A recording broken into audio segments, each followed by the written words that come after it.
Bismillahirrahmanirrahim. Assalamualaikum warahmatullahi wabarakatuh. Alhamdulillah.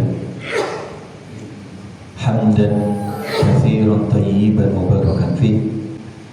Kama yuhibbu rabbuna wa yardah wa kama yanbaghi li jalali wajhihi wa 'azimi sultanih. Allahumma lakal hamdu kulluhu wa lakal syukru kulluhu wa ilaika yurja'ul amru kulluhu.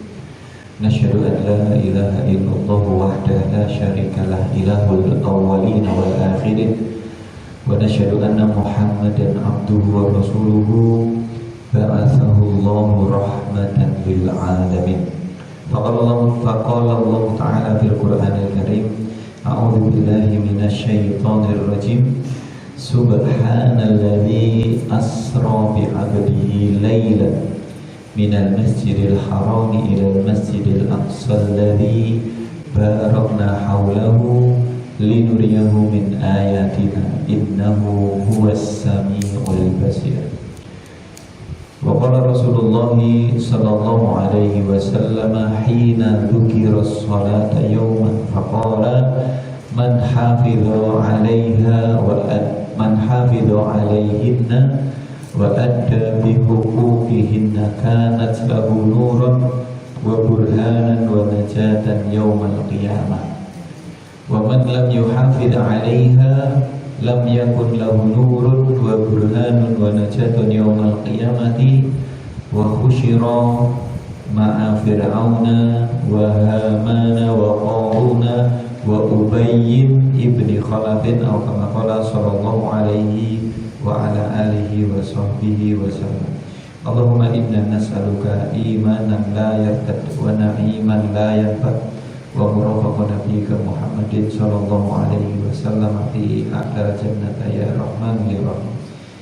Allahumma ij'al a'malana kulluha shalihah wa liwajhika khalisah wa la taj'al li ahadin fihi nasiba. Allahumma subhanaka la ilma lana illa ma 'allamtana innaka antal alimul hakim. Para hadirin, Bapak dan Ibu rahimani wa rahimakumullah, Bapak Amir, pengurus masjid, para tokoh dan seluruh undangan, juga jamaah yang dirahmati Allah. Pangapunten nyuwun izin ya Bapak Ibu, sebenarnya kita itu dekat, tapi sudah beda kabupaten. Jenengan Sukoharjo Pulau Karanganyar, padahal cuma beriku-beriku. Para hadirin Bapak dan Ibu rahimani wa rahimakumullah, dalam momentum memperingati Isra dan Mi'raj Nabi Muhammad sallallahu alaihi wasallam, biasanya di banyak majelis akan dibahas tata teknis.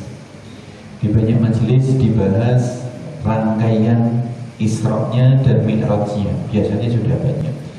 Tapi izinkan kami menyampaikan kepada panjenengan dua perkara. Yang pertama, perkara esensi takdir atau esensi peristiwa yang Allah berikan kepada kita. Yang kedua, tugas penghambaan kita. Ada dua sesi lagi. Para hadirin Bapak dan Ibu rahimani wa rahimakumullah, kita akan mulai menilik kepada tadi ayat yang sudah disampaikan, dibacakan oleh Masya Allah qari kita. Semoga kita semua adalah orang-orang yang mendapat rahmat dengan bacaan Al-Quran. Allah Subhanahu wa ta'ala menyampaikan di dalam surat Al-Isra, surat yang mengabadikan peristiwa. Bapak dan Ibu mohon izin, menurut Al-Imam Al-Qurtubi di dalam kitab tafsirnya Al-Jami' li Ahkamil Quran, kemudian juga dinukil ulang oleh Al-Imam Ibnu Rajab Al-Hambali di dalam kitabnya Lataiful Ma'arif, bahwa tidak ada kesepakatan di antara para ulama tentang tanggal pasti peristiwa Isra dan Mi'raj. Ini perlu kita dudukkan dulu. Jadi memang tidak ada kesepakatannya. Hanya dari sekian banyak pendapat, Al-Imam Ibnu Rajab Al-Hambali mengatakan pendapat yang paling banyak dipakai adalah Isra dan Mi'raj terjadi tanggal 27 Rajab tahun. Nah, kalau tahun bingung gitu. Ya jelas nih 2026 gitu ya. Tahunnya yang lebih mendekati adalah pada tahun ke-9 Hijriah.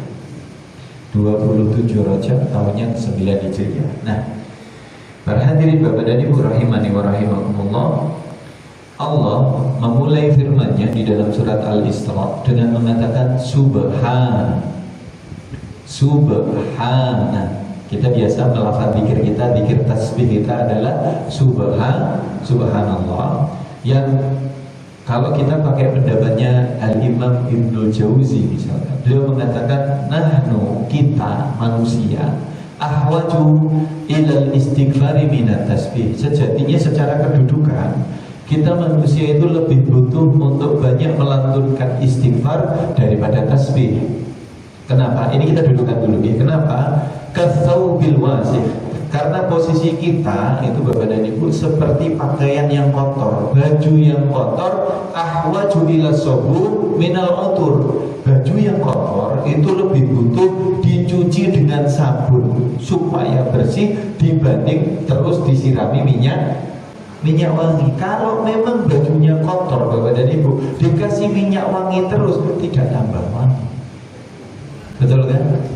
Nuwun sewu, saya membahasakan dengan bahasa yang lugas.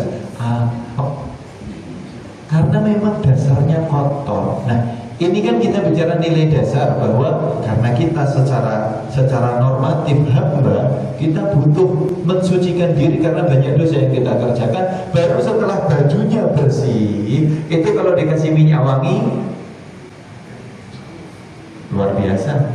Semuanya orang suka, rapi, wangi, jali, kan begitu. Nah, ternyata dalam perkataan ini ada kata kunci bahwa tasbih, subhanallah, itu adalah minyak wangi. Itu adalah pewangi dari ibadah kita. Pertanyaannya justru Bapak dan Ibu, pernah nggak kalau panjenengan berpikir kenapa tasbih itu menjadi pewangi? Kenapa kata-kata subhanallah, maha suci Allah, itu nilainya dahsyat sekali?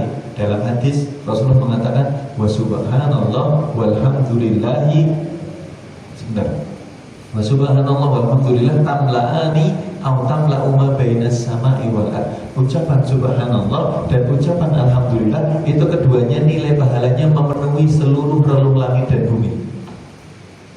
Berarti kan ada sesuatu yang dahsyat dari balik kata-kata subhanallah. Oke, jadi kita kenapa gantung di sini dulu. Kita masuk kepada ayat. Bapak dan Ibu rahimani wa rahimakumullah, Allah Subhanahu wa taala memulai surah Al-Isra, surat yang menjadi bukti pembenaran peristiwa Isra dan Mi'raj, justru karena secara peristiwa sangat sulit diterima oleh akal.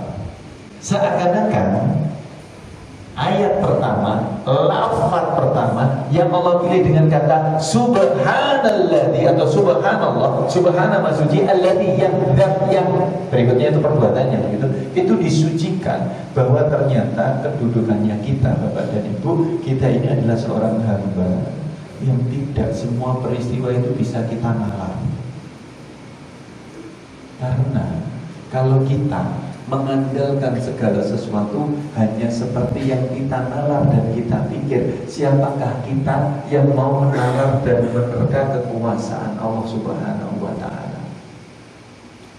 Ada hal-hal yang mustahil yang terjadi, yang Allah kehendaki, yang justru kalau itu kemudian menjadi satu momentum dan masalah, justru terselesaikan dengan cara yang lebih mustahil lagi.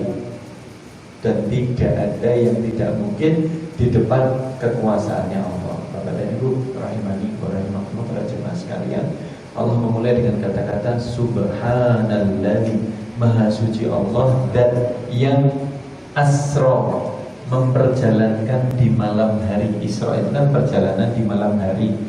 Bu, Pak, kenapa malam hari? Kenapa enggak siang hari? Kenapa? Pernah nggak terpikir kenapa malam hari, kenapa nggak siang hari? Kan kita manusia ini lebih senang jalan siang hari karena nampak, betul kan? Tapi kenapa di dalam ayat ini malam hari? Karena malam hari itu sejatinya adalah tempat kita lebih bisa akrab, mesra, khusyuk, dan apa ya bahasanya, mendapat feel yang dalam untuk bermunajat kepada Allah. Maka di malam hari itulah kemudian ketika kesadarannya kita tumbuh, pertaubatannya kita perbarui, Allah kemudian memberikan sesuatu. Rasulullah SAW, Bapak dan Ibu, mari kita cek sejarahnya, kilas baliknya. Betapa berat yang dirasakan Rasulullah Shallallahu Alaihi Wasallam sebelum beliau dilahirkan, ayahandanya meninggal dunia, betul ya? Baru lahir sudah dalam keadaan yatim. Oke. Usia 6 tahun, ibundanya menyusul. Tapi jangan dipikir bahwa Rasulullah dibersamai sama ibundanya 6 tahun, tidak. Karena tahun pertama kedua Rasulullah disusukan kepada ibu susunya Halimatus Sa'diyah, itu sudah dipisah, tidak hidup bareng. Ketika 2 tahun dikembalikan, ibundanya Rasulullah yaitu Aminah mengatakan kepada Halimah, tolong bawa kembali ke tempatmu, ajari dia bahasa yang halus. Ternyata fondasi adab itu Bapak Ibu itu ada di bahasa. Maka nih mari bersyukur jadi orang Solo. Solo niku gitu Pak, kaki diinjak aja mboten nesu ning pangapunten tesih kangge, betul apa betul? Malah kesuwen nih buat Solo ini masih muri-uri budaya adab dalam nilai-nilai bahasa. Karena ternyata bahasa itu betul-betul menundukkan nilai adab. Kita kalau di orang Solo, orang Jawa, memang aku dan ini secara umum saya bicara orang Jawa saja.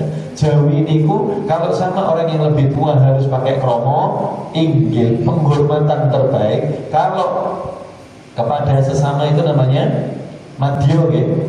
Sepantaran, kalau yang lebih kecil baru ngoko. Agak boleh karena kita lebih tua. Ini leveling adab. Dan ini aslul adab di dalam Islam, menghormati yang lebih tua, menyayangi yang lebih muda. Umur 34 itu disuruh bawa balik. Dan Ibunda Halimatus Sa'diyah, kalau panjenengan mau tahu, kabilah Bani Sa'ad itu tinggalnya di kota Taif. Tapi Taif yang agak pinggir. Dulu Taif itu wilayah Yaman. Makanya kita dengarnya Rasulullah dibawa ke Yaman. Hari ini jadi sedikit perdebatan bahwa Kanjeng Nabi itu keturunan, bukan keturunan, adalah orang Yaman. Iya.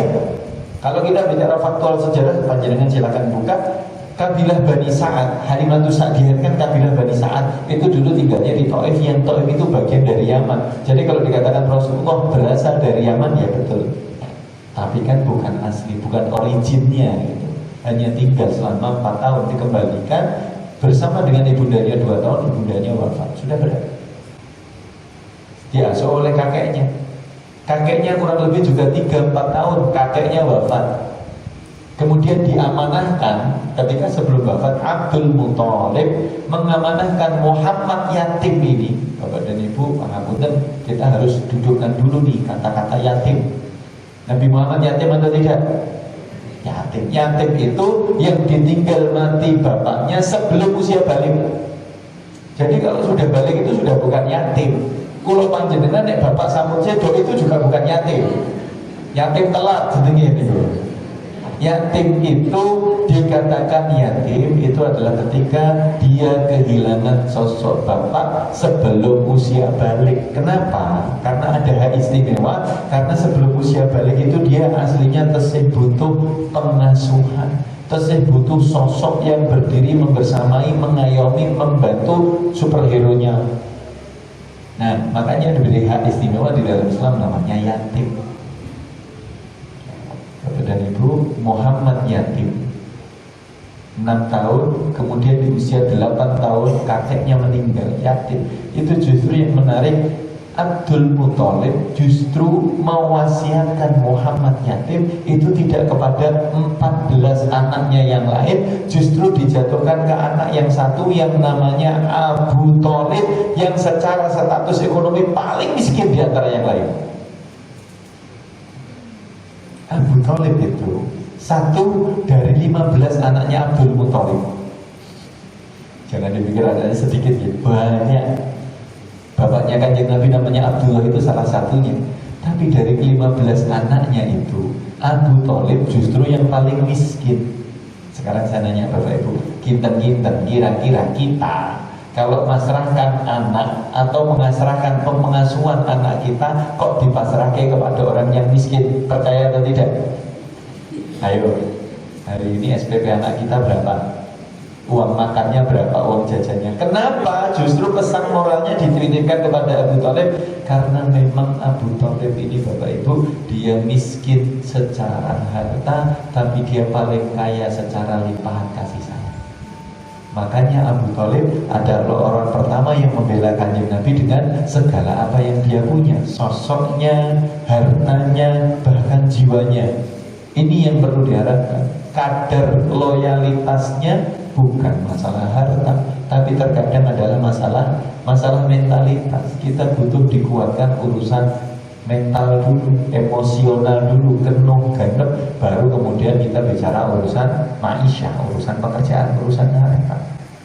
Yang menarik, kemudian Syekh Sofiyur Rahman Al-Mubarakfuri meriwayatkan Muhammad muda, berarti sudah balik ini, itu ketika dia bekerja karena ra'iyal ghanam, tidak ada kata Nabi Kanjeng Nabi ini, ma ba'atallahu nabiyyun qatun illa ra'iyal ghanam. Allah tidak mengutus satupun nabi kecuali sebelumnya Allah didik dengan menggembala kambing. Nah, benar nggih, nyuwun ngapunten sampeyan. Pernah dengar istilah domba yang tersesat? Nah, itu sebenarnya di dalam klausul hadis itu ada. Tidak ada satu orang nabi pun yang diutus oleh Allah kecuali diawali tugasnya dengan menggembala kambing. Ini adalah proses dia mendewasakan diri, orang emosinan, bisa mengkoordinir, maka ketika mendapat tugas kenabian dia siap. Tapi yang menarik Bapak dan Ibu, faktual sejarah itu membuka bahwa Nabi Muhammad muda Sallallahu Alaihi Wasallam menggembala domba, mendapat upah, itu adalah dia yang bekerja, tapi upahnya dinikmati oleh seluruh anak-anak keluarganya Abu Thalib. Jadi tarbiyah dari Allah, pendidikan dari Allah kepada Muhammad muda ini justru dari awal dia sudah ringan berbagi, bukan malah menjadi orang yang terlalu ego untuk memiliki dengan sendiri. Dari kecil dia sudah dididik untuk berbagi, maka tenang. Kemudian Ibu rahimani wa rahimahullah, ringkas, kemudian menikah dengan Khadijah di usia 25 tahun. Kemudian mendapat risalah kenabian di usia 40 tahun. Maka kemudian kita sama-sama tahu pada akhirnya tahun ke-7 akhir atau 8 awal Hijriah, ini ada perbedaan. Ada yang mengatakan tahun ke-7, ada yang mengatakan tahun 8. Maka Allah wafatkan yang pertama adalah pamandanya Abu Thalib. Abu Thalib wafat. Pukulan yang cukup berat bagi Kanjeng Nabi. Kenapa? Satu, yang membuat Kanjeng Nabi menangis ketika Abu Thalib meninggal dunia bukan semata-mata karena pamannya mati, boten, tapi karena pamandanya meninggal tidak mengucapkan 2 kalimat syahadat. Sekarang saya nanya Bapak dan Ibu, kurang sempurna apa nikmat Allah kepada kita? Sedangkan kita bukan siapa-siapa, tapi Allah pilih kita memeluk agama Islam. Abu Thalib yang pamannya Kanjeng Nabi, membela Kanjeng Nabi, tidak mendapat kenikmatan memeluk agama Islam. Ini loh salah satu alasan kenapa kita harus berbangga dengan status sebagai seorang Muslim. Itu pilihan, bukan memilih. Gak bisa kita memilih. Coba Bapak Ibu jujur-jujuran, kalau memilih, pilih puasa siang-siang Ramadan panas-panas atau pilih teh jumbo? Pilihan kita selalu gak baik karena kita ngikuti hawa nafsu. Ayo, sama dia. Abu Thalib meninggal. Eskalasi permusuhan dari orang Quraisy meningkat. Maka kita kemudian mendengar Rasulullah SAW hijrah ke kota Taif, berdakwah ke kota Taif yang justru dimusuhi, betul ya? Itu case kita tutup. Ternyata ketika dakwah Taif tidak berhasil, balik ke kota Makkah, justru tidak berselang lama Allah Subhanahu wa taala mewafatkan istri tercintanya, penopang secara emosi, secara kedudukan dan posisi, secara modal harta untuk dakwah, penopang utamanya adalah Khadijah. Allah wafatkan. Makanya tahun ke-8 Hijriah Bapak dan Ibu, tahun 8 kenabian dijuluki dengan nama Amul Husni, tahun duka cita. Karena kehilangan 2 orang paling berpengaruh dalam hidupnya. Rasulullah seperti kita Bapak dan Ibu, sedih, berat, Maka jangan pernah lupa, sedih berat ini kemudian Allah hibur. Allah hibur. Tahun 9 Hijriah Allah anugerahkan yang namanya peristiwa Isra Mi'raj, sesuatu yang tidak pernah terbayangkan dan sulit diterima oleh akal. Dalam semalam Rasulullah berjalan dari Masjidil Haram ke Masjidil Aqsa, jaraknya hampir 1.500-an kilo, hampir lebih 1.500 lebih kilo, ditempuh dalam waktu semalam, bolak-balik plus naik ke Sidratul Muntaha menghadap kepada Allah. Apa pesan moralnya dari uraian nomor 1 yang agak panjang ini Bapak Ibu? Dan kenapa ayatnya dimulai dengan kata Subhana, Maha Suci? Pesan moralnya yang nomor 1 adalah mari kita semeleh, mari kita menerima dengan penuh pasrah bahwa kita adalah hamba yang hanya menjalani skenario-nya Allah Subhanahu wa Ta'ala. Mari kita terima dengan lapang, karena kita tidak pernah tahu apa hikmah apa yang Allah berikan dari setiap musibah.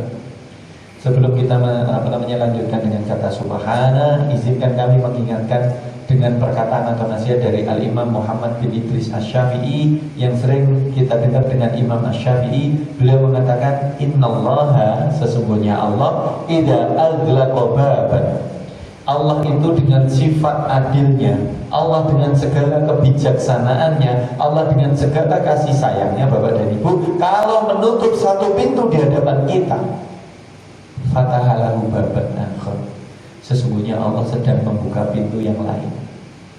Kita ulangi ya, kata Imam Syafi'i, Allah itu dengan segala sifat adilnya, bijaknya, baiknya itu kepada kita, kalau menutup satu pintu di depan kita, sejatinya Allah sedang membuka pintu yang lain. Sayangnya Bapak dan Ibu, kita ini adalah orang-orang yang tergesa-gesa menghukumi dan menghujat Allah kalau pintu yang kita harapkan terbuka justru ditutup. Padahal seakan-akan terkadang Allah tutup pintu itu supaya kita betul-betul menyandarkan pengharapan hanya kepada Allah. Coba mundur sedikit, coba lihat sekeliling. Jangan-jangan pintu satu yang terbuka di depan kita, tapi Allah buka banyak pintu di kanan kiri bahkan belakang kita, yang ternyata ketika itu dibuka boten ketok, gak kelihatan, gak sadar, karena fokusnya kepada pintu yang tertutup. Oke. Ini poin. Kita masuk. Kenapa Allah kemudian mengatakan memulai ayat dalam surat Al-Isra dengan kata Subhana, Maha Suci? Kita ini sedang mengucap Subhanallah, tapi pemaknaannya belum masuk. Kita mengucap Subhanallah atau Maha Suci Allah karena kita sucikan Allah dari segala cacat, kita sucikan Allah dari segala celah, kita sucikan Allah dari segala salah, kita sucikan Allah dari sifat kedzaliman. Pertanyaannya, Allah sayang nggak sama kita? Bapak Ibu, sayang atau tidak? Pertanyaan yang kedua, kalau sayang terus memberi atau kadang-kadang harus tegas?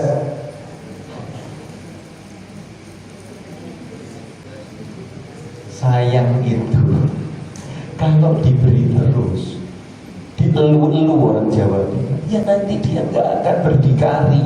Sayangnya itu ya kadang karena kita sayang harus dididik dengan tegas. Ada waktunya tegas dan keras, ada waktunya diuji juga loyalitas, ada waktunya diberi anugerah. Itu loh sayang. Maka ayat ini memberikan pelajaran kepada kita, jangan tergesa-gesa menghukumi ketetapan Allah karena kita tidak tahu apa yang Allah siapkan. Memang di tahun 8 Hijriah Rasulullah kehilangan pamandanya Abu Thalib. Rasulullah ditinggal wafat istri tercintanya Ibunda Khadijah. Itu berat secara manusia. Tapi kalau menghujat Allah, kita ini siapa? Jangan mudah menghujat, karena kita tidak tahu hikmah. Makanya Allah memulai ayatnya dengan mengatakan Subhanalladzi, mari tetap berbaik sangka dan mensucikan Allah dari segala celah itu. Kadang-kadang kita berpikir, oh Allah gak adil nih sama kita. Pangapunten Bapak dan Ibu, Ternyata hikmahnya dengan dipanggilnya Abu Thalib, dipanggilnya Khadijah, diwafatkan keduanya, membuat Rasulullah gonjang ganjing. Ittirab namanya. Ittirab itu jiwanya galau, resah, gelisah kalau anak muda sekarang. Tapi ternyata itu adalah sabab musabab Allah berikan satu amalan yang kemudian bisa dijadikan amalan bergantung, amalan bersandar, amalan yang dicintai oleh Allah, yaitu syariat sholat. Apa maksudnya? Kok sholat kok jadi tempat bergantung? Maksudnya adalah seberat apapun masalah dan musibah yang menimpa kita, ternyata Allah sudah siapkan mekanisme solusi sambat, mekanisme solusi mengadu kepada Allah, yaitu dengan melaksanakan sholat. Bapak dan Ibu, sholat itu mudah karena Allah memberikan titah kepada Kanjeng Nabi. Kanjeng Nabi menyampaikan waju'ilat liyal ardu masjidan wa tahuran, dan Allah izinkan, jadikan untukku seluruh permukaan bumi itu boleh dipakai untuk sholat dan dihukumi suci. Sekarang saya tanya, sholat harus di masjid atau tidak? Sholat harus di masjid atau tidak? Kalau kita sedang butuh, kita sedang resah, kita sedang ada masalah, solusinya itu dekat, sedekat kening kita ke tempat. Maka kata pertama dalam ayat ini adalah subhana, maha suci. Jangan tergesa-gesa menghujat, menghukumi, mencela Allah, karena kita tidak tahu apa yang Allah siapkan di balik setiap musibah. Ini nomor satu. Yang nomor dua, pangapunten. Syekhul Islam Ibnu Taimiyah mengatakan musibatun, satu musibah taqrabuka ilallah, yang membuat dirimu sadar dan dekat kepada Allah, khairun, lebih baik, min nikmatin, dibanding sekian banyak nikmat, abadaka anhu, yang justru banyak nikmat itu kadang melalaikan kita dari mengingat Allah. Betul atau tidak Bapak Ibu? Kadang kita ini sudah terlalu asik dengan kegiatan dan aktivitas panjenengan, dengan aktivitas kedinasan, aktivitas mengajar, aktivitas pekerjaan kita semua begitu. Kadang itu ada sisi kita agak lalai. Maka Allah jawil, Allah tegur dengan dikasih musibah. Walaupun kita berharap jangan gitu ya. Kita berharap ya Allah jangan, tapi nggak bisa. Abdullah bin Mas'ud, Abu Darda radhiyallahu anhu itu mengatakan, kita ini tidak bisa meminta kepada Allah, ya Allah jangan dikasih musibah, nggak bisa. Kenapa? Karena musibah itu adalah haknya Allah. Tapi kata Abdullah bin Mas'ud dan Abu Darda radhiyallahu anhu, kedua orang sahabat mengatakan, tapi yang kita minta adalah ya Allah kuatkan kami ketika Engkau beri musibah, istiqomahkan kami untuk terus taat walaupun terlatih. Ya boleh. Apa ya? Poin pertama, belajar dari hikmah Allah perjalankan Rasulullah sebagai hiburan ketika terjadi musibah. Maksudnya begini Bapak Ibu, kalau kemudian kita sedang dirundung-rundung ada banyak masalah, boleh Bapak Ibu sesekali melakukan perjalanan, sesekali bahasa kita ngomong healing Pak ya. Ini kan, ini jamaah masjid Al-A'la ini mau healing kemana ini kira-kira? Kemana-mana ya. Healing itu boleh, tetapi sesekali waktu. Kenapa? Karena takutnya kita ini kalau sering-sering main-main, sering-sering healing-healing, lupa esensi, lupa memaknai. Makanya kalau mau di awal Bapak Ibu izin menyampaikan, kita kadang sudah mengucap subhanallah sering-sering banyak-banyak, tapi kita belum memaknai kenapa kita mengucap subhanallah. Subhanallahumma rabbana wa bihamdika Allahumma barik. Kenapa kita mengucap subhanallah? Supaya kita memantapkan hati, nggak ada yang salah dari ketetapan Allah, nggak ada yang luput dari pengawasan Allah. Itu loh ketika kita mengucap subhanallah. Bahkan kata-kata maka subhanallah juga menjadi zikir terdahsyat yang kemudian kita sama-sama amalkan, belajar dari peristiwa Nabiullah Yunus alaihi salatu wassalam. Nabi Yunus ketika ditelan ikan paus dibawa ke dasar lautan, menurut tafsirnya Imam Ibnu Katsir, tafsir Al-Quranul Azim kan begitu. Itu kemudian Yunus justru berzikir, la ilaha illa anta subhanak. Pak Bu pangapunten nggih, pangapunten. Fisik atau dohirnya ditelan paus. Ditelan paus, dibawa ke dasar lautan. Bahkan di dalam ayat yang lain Allah Subhanahu wa taala menyebutkan walaula an kana minal musabbihin, kalaulah tidak tersebab si Yunus itu ketika ditelan paus di dalam perutnya itu tidak termasuk orang-orang yang banyak bertasbih, kata Allah, lala bisa fi batnihi ila yaumi yub'atsun, sungguh dia akan tetap berada di perut paus itu nanti sampai hari kebangkitan. Sayang, itu kalau tidak kan begitu. Ternyata Yunus banyak bertasbih. Dengan tasbih ini Allah berikan jalan keluar, Allah selamatkan dengan tasbih ini.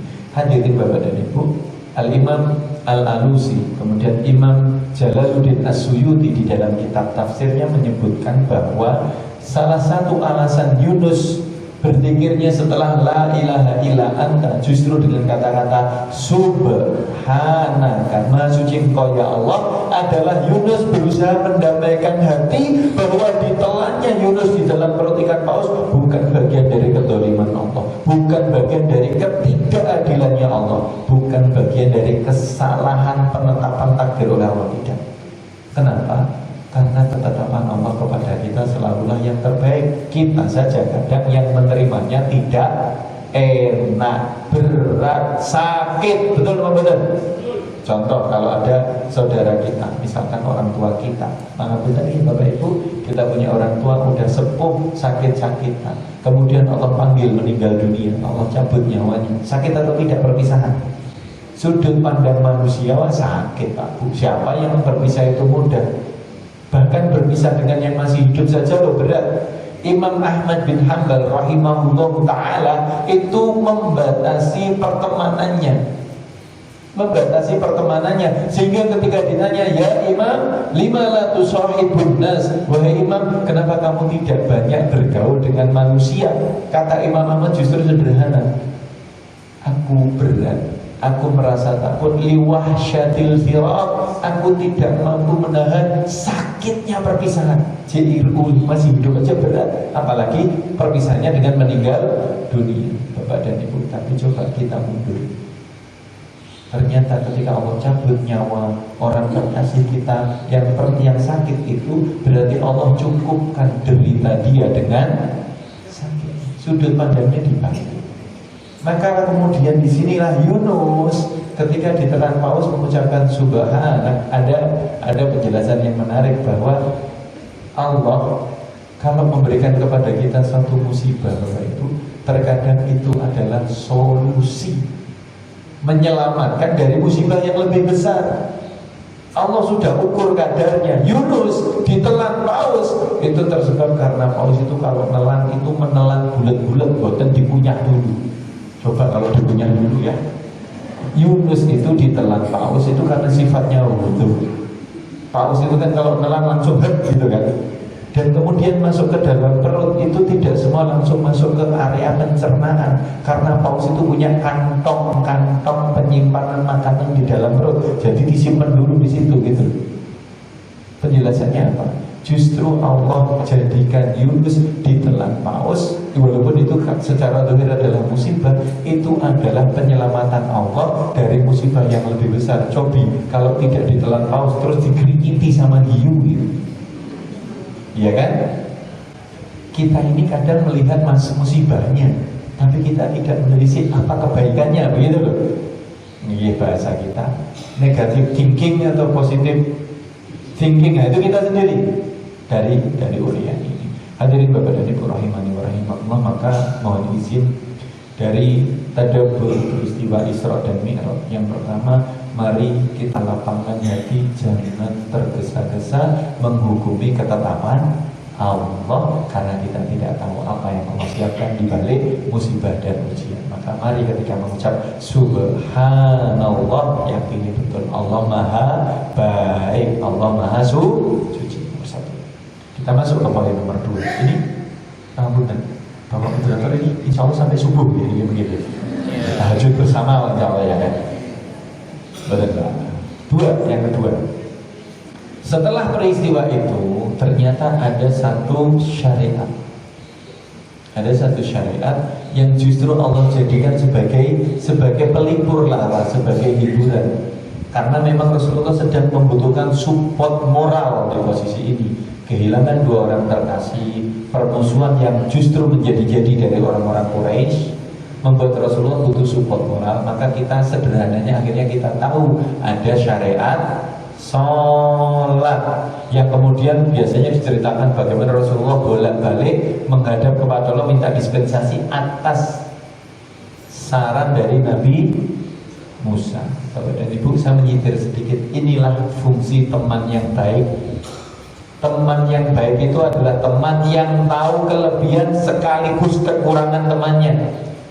Dia akan memberikan apresiasi kalau itu kelebihan, dan dia akan menyampaikan dengan lugas, dengan tegas, dengan terang-terangan kalau itu kekurangan. Musa mengatakan kepada Nabi Muhammad, ya Muhammad, umatmu gak akan mampu, minta keringanan, kan begitu kan? Ini biar sama-sama selamat, sama-sama sukses gitu. Maka kita butuh teman-teman yang baik sebagai bagian dari support sistem ketaatan. Sudah. Kita masuk kepada area sholat, Bapak dan Ibu. Syekh Manak Koton di dalam kitabnya Ulumul Quran ketika menjelaskan tentang Isra dan Mi'raj, beliau menukil bahwa semua syariat yang Allah berikan kepada kita sebagai hamba itu Allah turunkan melalui perantara malaikat Jibril. Saya ulangi, semua syariat itu kan tugas ya, beban lah begitu, beban yang kita harus kerjakan. Itu semua Allah turunkan melalui malaikat Jibril kepada Rasulullah Shallallahu Alaihi Wasallam kecuali satu, kecuali sholat. Karena betapa agungnya, betapa tingginya, betapa prioritasnya nilai sholat di hadapan Allah, sehingga ketika mau memberikan syariat itu tidak lewat malaikat Jibril, tapi dipanggil langsung menghadap. Kayak kita kalau di instansi itu Bapak Ibu, kita dapat amaran hanya lewat surat edaran gitu. Itu kira-kira rasanya gimana? Dengan dipanggil langsung oleh pimpinan, kamu gini. Ayo, rasanya beda atau sama? Sayangnya karena kita belum memaknai titik ini, maka sholat kita hari ini belum menjadi nilai prioritas. Mengapunten Bapak Ibu Dionisien, kalau sholat ke masjid nunggu adzan atau menunggu qomat? Atau nunggu rampung bikin jamaah sendiri? Saking pentingnya nilai sholat ini loh Bapak Ibu, saking pentingnya nilai sholat. Rasulullah dipanggil langsung menghadap kepada Allah Subhanahu wa Ta'ala. Bicara Isra Mi'raj harus bicara sholat. Bicara Isra Mi'raj harus bicara sholat. Kenapa? Karena Isra Mi'raj itu adalah tonggak dari kewajiban sholat. Tapi saya ingin menyampaikan nomor 2, izin menyampaikan hadis Sahih Bukhari Muslim dari jalur Amr bin Al-As radhiyallahu anhu menceritakan, karena dzukira sholata yauman, Rasulullah sallallahu alaihi wasallam suatu hari sedang duduk-duduk bersama para sahabatnya, kemudian para sahabat saling membicarakan perkara sholat. Faqala, maka Rasulullah sallallahu alaihi wasallam berikan wanti-wanti kepada kita dengan pertanyaannya, man hafidhu 'alaiha, siapa yang menjaga 'alaiha, bukan fiha. Apa bedanya ala dan fi? Bahasa Arab itu Bapak Ibu kadang adalah bahasa yang lebih lugas daripada bahasa Indonesia. Indonesia ini nun sewu terbatas sekali pemaknaannya. Tapi bahasa Arab itu beda suku kata, beda makna. Kalau ala, man hafadhu 'alaiha, itu berarti menjaga keseluruhan. Kalau waktu berarti di awal waktu. Kalau pelaksanaan berarti dengan pelaksanaan yang terbaik, itu hafadhu 'alaiha. Tapi kalau man hafadhu fiha, bedanya ala dan fi. Kalau fi sing penting jeneng wektune. Kalau kita bicara hafadhu fiha, sholat duhur itu dari jam 12 sampai jam 3. Kalau bahasanya man hafadhu alaiha, berarti 12 sampai jam 3. Itu pilihnya jam 12. Tapi kalau pakai kata-kata man hafadhu fiha, siapa yang menjaga di dalamnya, itu berarti jam 12 sampai jam 3. Terserah mau pilih yang mana. Yang penting masih dalam rentang waktu. Ini fiha, tapi yang dipilih katanya oleh Rasulullah adalah alaiha, yang paling utama, yang paling puncak, paling terbaik. Maka berarti begini, man hafadhu alaiha, siapa yang menjaga sholatnya dalam porsi yang terbaik, wa adda bihuquqiha, dan mengerjakan sholat dengan memenuhi seluruh hak-haknya. Ini pun. Maka Rasulullah SAW ada dua riwayat. Riwayat yang pertama, Rasulullah SAW mengatakan, benar,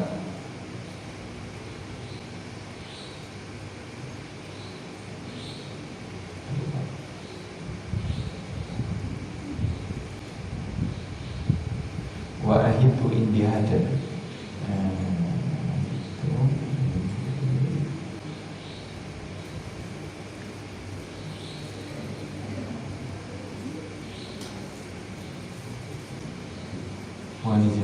Biar saya nggak salah. Baik, di dalam hadis qudsi Allah Subhanahu wa taala mengatakan, qala Allah azza wa jalla, Rasulullah menyampaikan, Allah berfirman, inni faradtu ala ummatika khamsa shalawatin, wahai Muhammad, aku fardukan kepada umatmu salat 5 waktu, kata Allah. Wa ahidtu indi ahdan, kata Allah, dan aku mengikat perjanjian atas diriku sendiri, kata Allah, suatu janji. Annahu, barang bahwasanya, man hafadhu alaiha, siapa yang menjaga sholat-sholatnya, liwaktihinna, di awal waktu. Di awal waktu, bukan tepat pada waktunya, tapi siapa yang menjaga sholat 5 waktu di awal-awal waktunya. Apa kata Rasulullah? Wa ahidtu indi ahdan annahu man hafadhu alaihinna liwaktihinna adkhaltuhul jannah, kata Allah, aku jamin aku masukkan dia ke dalam surga.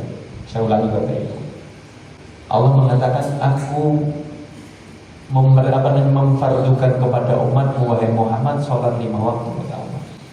Dan aku mengikat perjanjian kepada diriku sendiri, satu janji, bahwa barang siapa yang menjaga pelaksanaan sholatnya tepat di awal waktunya, maka aku menjanjikan akan memasukkan dia ke dalam surga. Wa man lam yuhafiz alaihinna, tapi barang siapa yang tidak menjaga pelaksanaan sholat di awal waktu. Saya ulangi ini, siapa yang tidak menjaga pelaksanaan sholat di awal waktu, fala ahdalahu, ini tidak ada janji antara diriku dengan dirinya. Bapak dan Ibu bisa merasakan perbedaannya kan? Sama-sama mengerjakan sholat. Insya Allah ini semuanya mengerjakan sholat ya? 5 waktu atau setahun 2 kali? Waktu, soalnya setahun 2 kali ya Pak ya.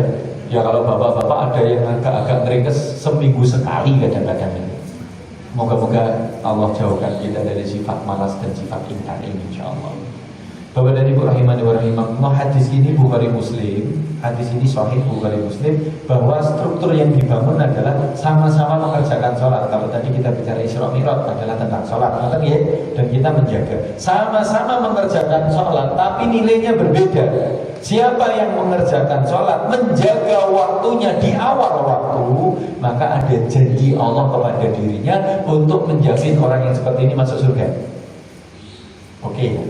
Tapi orang-orang yang masih mengerjakan sholat tapi tidak di awal waktu, walaupun masih mengerjakan sholat loh ya, dalam rentang waktunya zuhur 12 sampai jam 3, 12 sampai jam 3, yang penting sholat zuhur, walaupun kadang jam 1, kadang jam 2. Ini Bapak Ibu, walaupun mengerjakan sholat, itu Allah tidak pernah menjanjikan orang kelompok kedua ini masuk surga. Sekarang kalau yang mengerjakan sholat saja tapi tidak tepat di awal waktu, tidak dijanjikan Allah masuk surga.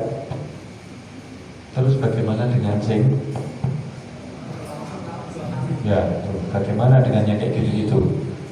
Bapak dan Ibu, ini loh, hari ini kita sedang berlomba-lomba untuk mencari jaminan-jaminan masuk surga.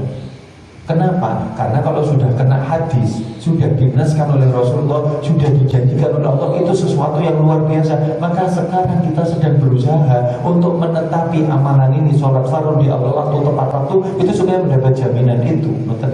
Tetapi jangan pernah lupa bahwa setan itu tidak ingin membuat kita dapat pahala yang terbaik. Maka seringkali sudah ada pekerjaannya nggak habis-habis. Betul kan Pak?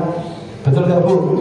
Sekarang kalau bapak-bapak oke lah, barometernya sholat di awal waktu itu berjamaah di masjid. Moga masjid ala-ala ini selalu penuh Pak. Penuh ya Pak.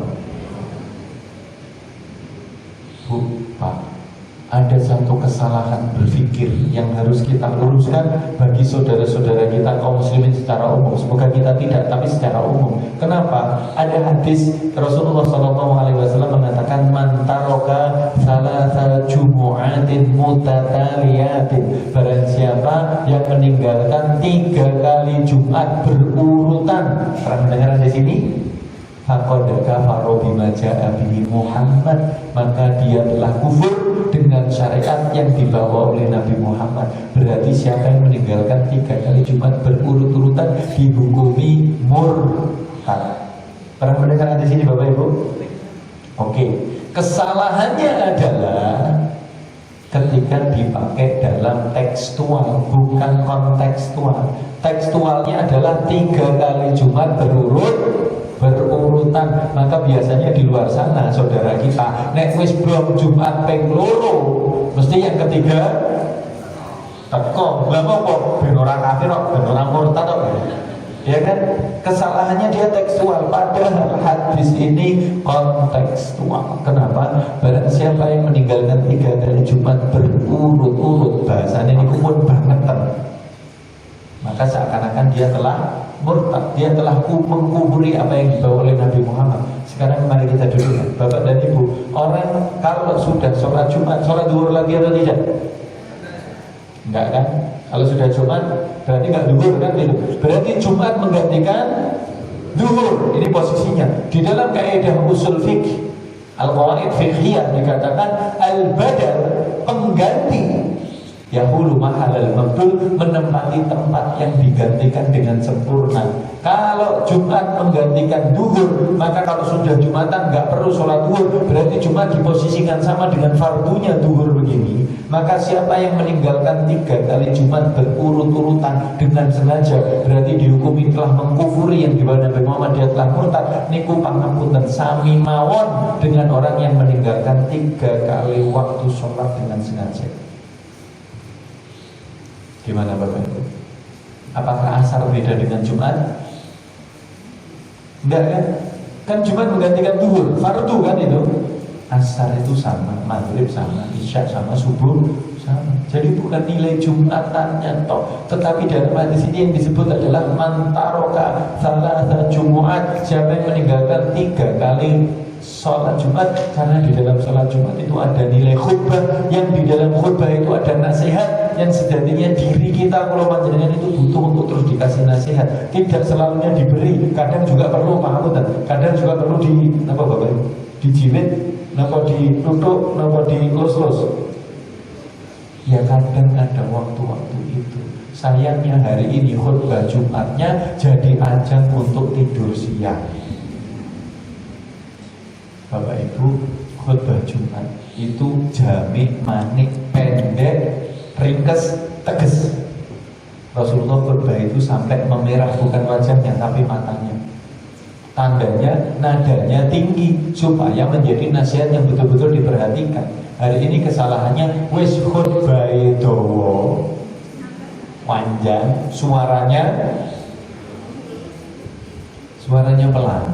Maka bukan nasihat yang diterima, tapi mimpi-mimpi di dalam tidurnya yang dia nikmati. Waliyadzubillah. Mari kita kembalikan kepada track yang lurus. Maka Bapak dan Ibu rahimani wa rahimakumullah, ada 2 hadis tentang sholat. Hadis yang pertama, janji Allah, siapa yang menjaga sholatnya tepat pada waktu, Allah jamin masuk surga. Siapa yang menjaga sholat, tetap sholat tapi tidak tepat waktu, belum dapat jaminan masuk surga. Tapi ada hadis yang kedua, Rasulullah mengatakan, man hafadhu alaihinna, siapa yang menjaga waktu-waktu sholatnya, wa adda bihuquqihinna, dan mengerjakan sholat dengan memenuhi seluruh ketentuannya, gerakannya, tumakninahnya, bacaannya, waktunya, semuanya diperhatikan.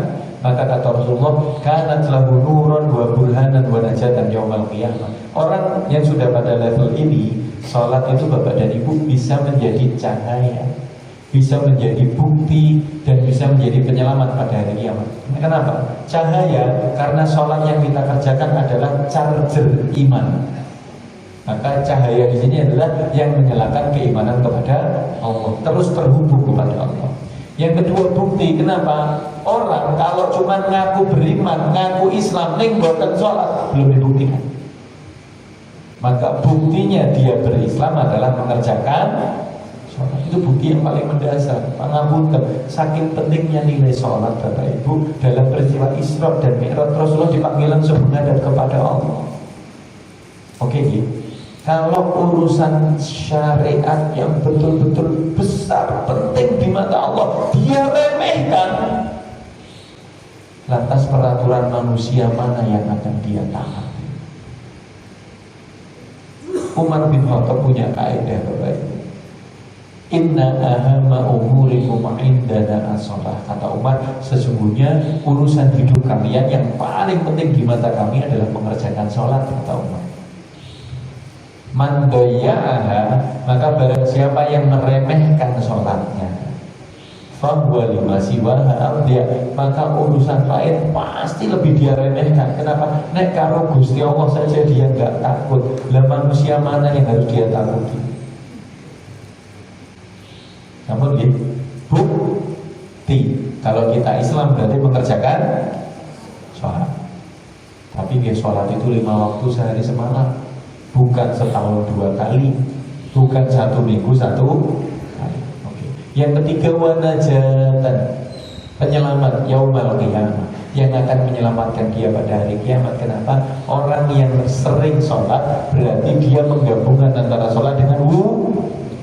Yang berwudu, kata Rasulullah, inna ummati yud'auna yaumal qiyamati ghurran muhajjalina min athari wudu, kata Rasulullah, sesungguhnya umatku kelak pada hari kiamat dibangkitkan dalam keadaan anggota tubuhnya bercahaya bekas wudu. Berarti kalau orang mengerjakan sholat berarti mesti menjaga wudu. Kalau menjaga wudu, anggota tubuhnya bercahaya. Bukankah kita sama-sama tahu pada hari kiamat kala, fase hari kiamat itu ada salah satunya meniti sirat, betul ya? Meniti jembatan yang gelap gulita, tidak ada pencahayaan, yang justru cahayanya dari tubuh masing-masing. Maka orang yang sholat bisa menyelamatkan dia pada hari kiamat, karena sholatnya membawa wudu membawa cahaya di dalam anggota tubuhnya, yang itu dia jadikan pelita untuk meniti sirat. Ini baik. Wa man lam yuhafiz 'alaiha, tapi yang tidak menjaga sholatnya, lam yakun lahu nurun, sholat tidak bisa menjadi cahaya, wala burhanun, bukan menjadi bukti, belum bisa jadi bukti, masih dipertanyakan keislamannya, wala najatun yaumal qiyamah, dan sholat yang tidak dia jaga tidak juga bisa menyelamatkan dia pada hari kiamat. Apa demi? Rasulullah mengakhiri dengan menyebut 4 sosok potret manusia yang meninggalkan sholat. Yang pertama, wahusyiro, orang yang tidak mau menjaga sholatnya akan dibangkitkan bersama dengan Fir'aun, Haman, Qarun, Ubay bin Khalaf. Kenapa ada 4 nama Bapak Ibu? Kenapa spesifik sekali 4 nama? Pertama adalah dibangkitkan bersama dengan Fir'aun. Fir'aun itu orang yang melampaui batas karena kekuasaannya. Ada orang-orang yang meninggalkan sholat karena fitnah kekuasaan, moroso gede, berarti podo karo Fir'aun, sama dengan Fir'aun. Haman ini adalah komandan pasukan, sok-sok menjadi orang paling sibuk dengan pekerjaan, itu podo karo Haman. Yang ketiga, Qarun ini kufur, ingkar kepada Allah karena fitnah harta, mau peni gawean, pekerjaan yang gak ada habisnya. Betul atau tidak Bapak Ibu? Ini prototipnya Qarun. Dua Pak. Apa enggak satu lagi dia ada piring cantik gitu ya? Tiga. Atau dua. Sudah Fir'aun itu karena fitnah kekuasaan. Yang kedua, Haman itu karena fitnah jabatan, pekerjaan. Yang ketiga korun, fitnah harta. Yang keempat adalah Ubay bin Khalaf, itu fitnah logika, kepintaran. Ubay bin Khalaf niku wong pinter, ning pinter sing keblinger, pinter yang tidak mendekatkan kepada Allah. Maka kalau ada orang yang meninggalkan sholat, nggak akan lepas dari 4 fitnah ini. Bisa jadi dia nggak mengerjakan sholat karena sibuk ngejar apa-apa pekerjaan, berarti seperti Haman. Karena fitnah merasa kuwasa cukup, berarti fitnahnya seperti Fir'aun. Fitnah karena sudah punya banyak harta, ngopeni koyone, ngopeni hartanya, itu berarti seperti Qarun. Atau justru karena dia memikir-mikir, alah aku kan wajib, aku ini aku ngono, itu seperti Ubay bin Khalaf. Artinya apa? Bapak dan Ibu, pangapunten di majelis malam hari ini momentum Isra dan Mi'raj, memperingati momentum Isra dan Mi'raj pada edisi 1446 Hijriah ini. Saya meminta dan mengajak kepada seluruh hadirin Bapak dan Ibu sekalian, mari kita koreksi kembali kualitas sholat kita di hadapan Allah. Sholat itu adalah hajat kita. Allah nggak butuh dengan sholat kita, tapi kita yang butuh mengerjakan sholat supaya terus terhubung kepada Allah Subhanahu wa Ta'ala. Allah hanya melihat wenek sholat tenanan atau tidak, kamu kalau sholat serius atau tidak. Makanya Rasulullah SAW mengingatkan kita dengan sebuah hadis ini sebagai penutup. Kalau kita kemudian sudah mengerjakan sholat, tolong waspada dan hati-hati. Tolong waspada dan hati-hati. Kenapa? Karena Rasulullah SAW mengatakan, wa innal abda la yusalliya sittina sanatan. Ada seorang hamba yang sudah mengerjakan sholat selama 60 tahun, kata Rasulullah. Ma tuqbila lahu sholatun, tetapi tidak diterima oleh Allah walaupun hanya 1 kali sholat saja. Berarti bahasanya yang sering kami sampaikan, bukan sing penting sholat, tetapi sholat itu beda kan? Sing penting sholat sak-saki, asal-asalan. Kita kena hadis ini, 60 tahun sholat tidak diterima oleh Allah karena asal-asalan. Maka semoga momentum Isra Mi'raj kali ini membuat kita lebih memaknai dan lebih bisa merasakan kebaikan di dalam sholat kita saja. Barakallahu fikum Bapak dan Ibu rahimani wa rahimakumullah. Demikian yang bisa kami sampaikan pada kesempatan malam yang berbahagia ini. Seperti tadi langsung ditutup dengan doa tadi. Maka menggenapkan ikhtiar kita untuk saling mengingatkan dan kebaikan. Mari kita sama-sama berdoa kepada Allah Subhanahu wa Ta'ala. Semoga Allah ridho dengan ikhtiar kebaikan yang kita kerjakan, dan semoga Allah mudahkan kita untuk terus taat di hari-hari yang akan datang. Dan paling dasar, semoga Allah datangkan rasa khusyuk di dalam hati kita ketika melaksanakan sholat. A'udzubillahi minasyaitonirrajim. Bismillahirrahmanirrahim. Allahumma shalli wa sallim wa barik ala Muhammad wa ala alihi wa ashabihi ajma'in warḍu 'anna ma'ahum bi rahmatika ya akramal akramin. Hamdan syakirin, hamdan na'imin, hamdan yuwafi ni'amahu wa yukafi'u mazidan. Ya Rabbana lakal hamdu kama yanbaghi li jalali wajhikal karim wa 'azimi sultanik. Allahumma ighfir lana dhunubana wa kaffir 'anna sayyi'atina wa tawaffana ma'al abrar. Rabbana zalamna anfusana wa illam taghfir lana wa tarhamna lanakunanna minal khasirin. Rabbana ighfir lana wa liwalidayna wa lil mu'minina yawma yaqumul hisab. Allahumma taqabbal minna innaka antas samiul alim wa tub 'alaina ya maulana innaka antat tawwabur rahim.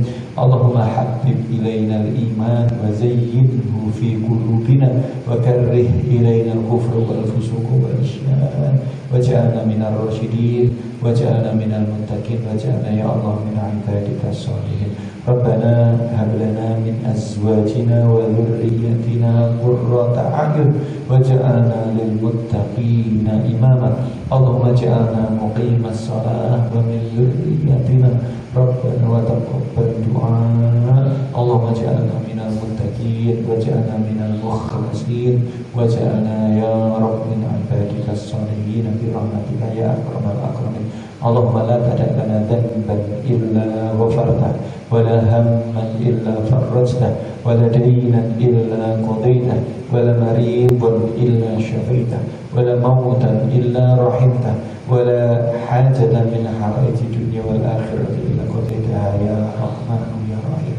اللهم لا تجعل مصيبتنا في ديننا ولا تجعل الدنيا أكبر همنا ولا مبلغ علمنا ولا تسلط علينا بذنوبنا من لا يخافك فينا ولا يرحمنا. ربنا آتنا من لدنك ذرية طيبة إنك أنت السميع الدعاء. ربنا آتنا من لدنك رحمة وهيئ لنا من أمرنا رشدا. ربنا آتنا في الدنيا حسنة وفي الآخرة حسنة وقنا عذاب النار. سبحان ربنا رب العزة عما يصفون وسلام على المرسلين وصلى الله على محمد وعلى آله وصحبه وسلم والحمد لله رب العالمين.